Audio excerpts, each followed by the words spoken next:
Hi, I'm Ailey from Connected Farms, and today we're going to demonstrate our 4-pack of Swan cameras. Here's a live view of our 4 cameras. You can see we've got down the driveway, to the front of the property, to the side of the property, and also the driveway, top of the driveway.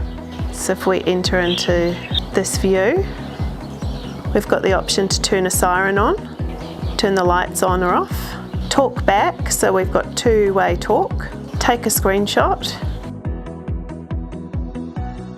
record, and also turn the sound on or off. As we enter into our camera 1, where we can see we've got some activity, we can just check our alerts. We've got car detection and also people detection with the date and timestamp. As well as person and vehicle detection, you've also got heat alert. So that's something that could be really useful in likes of your hay shed